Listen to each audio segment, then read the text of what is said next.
Hey, what up, man? It's MalReactTV. No filters, just facts, and with a real react. Welcome back. So black officials in Chicago is not really feeling the mayor right now, or the governor, because each one of them is refusing help for Chicago.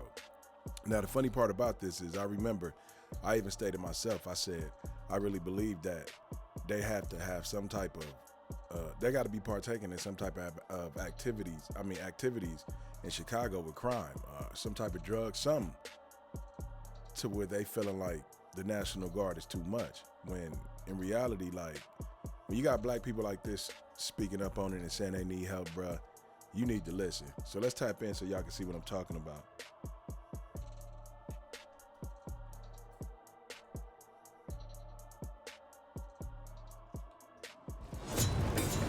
Let's bring in P. Ray Easley, a Chicago resident. P. Ray, glad to have you on the show. So you hear President Trump saying, listen, he's willing to go in and help Chicago the same way he helped D.C., but he's getting pushback from the governor, Pritzker, and Mayor Brandon Johnson. And now he's saying, well, maybe if they don't want my help, we don't give them help. Why wouldn't they want someone to come in and help this problem be solved? Because obviously they're benefiting from the chaos. Look. Think about it. Our governor has been in charge for a while. Our mayor has a platform that puts the migrants before the American people. He's doing exactly what he said he was going to do on his campaign website. And because they're... But you see all this footage, but they saying they don't need no help. Now, he's saying that because he probably don't live in these areas. He's not around the drama. He's not seeing all this shit. He just going by, he ain't going by shit. He going by what the motherfuckers put in his pocket say. They're failing the American people. We deserve help. We don't have to live like this. And if President Trump wants to come with troops and prosecutors, because we want just as many indictments as there are arrests, then that's what we want. Don't listen to J.B. Pritzker. Don't listen to Brandon Johnson. We asked Brandon Johnson to give us the ability to vote on whether or not we were going to remain a sanctuary city, and they deaded that in the city council because this is their plan. It seems like they want to bankrupt the American taxpayers in order to force us to pay for our replacements. And we say absolutely not. Certainly something going on. I want to put this up because I think it's very instructive. This is not just the shootings in Chicago over the weekend, but it's kind of a timeline, P. Ray, and I want to get your comments on this. We gave the times here, and some of these shootings, there are 26 of them in all. Friday, 7 p.m., 10 p.m., 2 people killed. Then you move on to Saturday. Damn, 2:59 a.m. Hey, yo, 17-year-old boy, 5-year-old boy at 4:43 p.m. But y'all don't need help. Are 4 minutes apart. Some are 16, 17 minutes apart in some of the same old areas. I mean, you know, you look at these numbers, you have the mayor and the governor keep saying Chicago is fine, but you say different and the numbers say different. Right. Every number is a bad number. Right now, the city of Chicago is touting the lower crime by saying that we're at the same rates we were at in 2014. In 2014, my first cousin, Abraham Cooper, was murdered in the city of Chicago, an Operation Legend that President Trump sent to the city during the last administration solved that crime. Each person that dies is a grieving family. No grieving families are acceptable. So for them to say, well, we don't need... This motherfucker in there with a COVID mask, stealing. Like, come on, man. What's wrong with these motherfucking kids?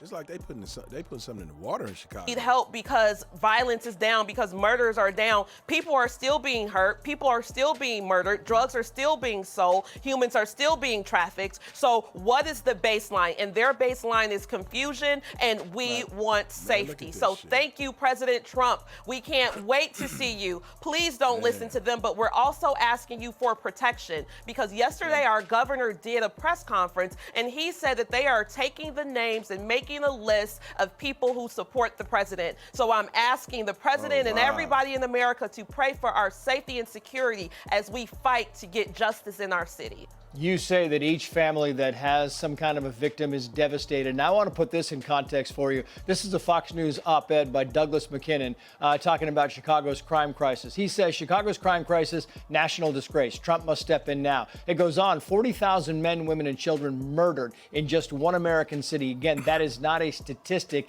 It is a killed in action report from a foreign war. As the Chicago Sun-Times once reported, the risk of a man 18 to 29 years old dying in a shooting in the most violent zip code in Chicago was higher than the death rate for U.S. soldiers in the Afghanistan war.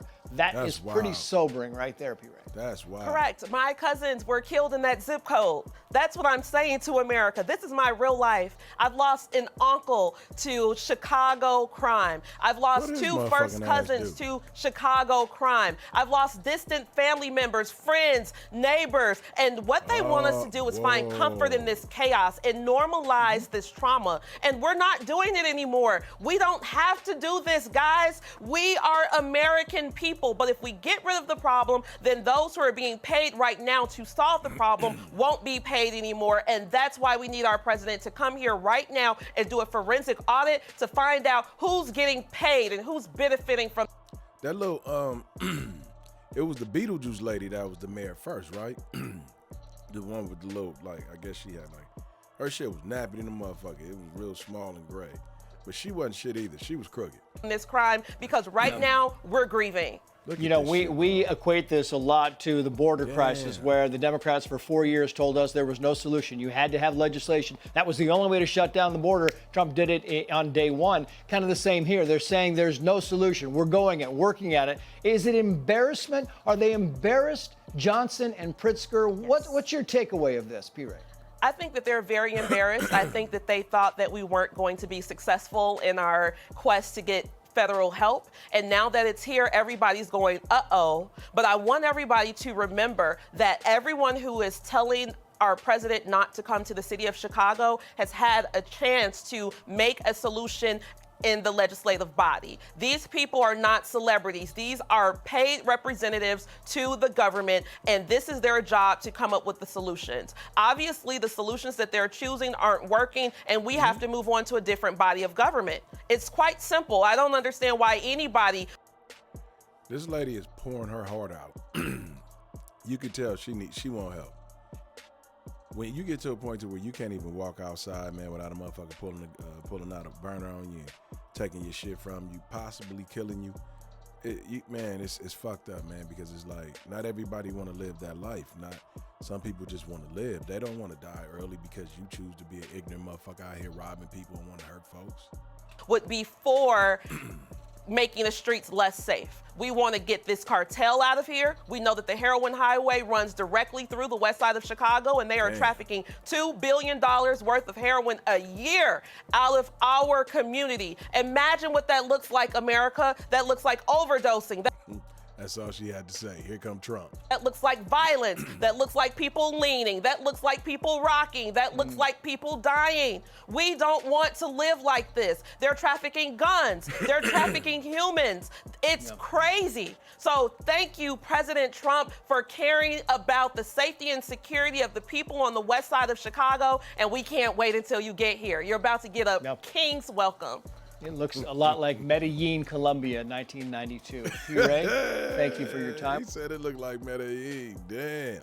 Hey, they ain't even comparing them to Iraq no more. He said Medellin. He talking about the cartel. That's how bad it look, man. Hey, it's your boy MalReactTV. I hope to see you on the next one. Peace.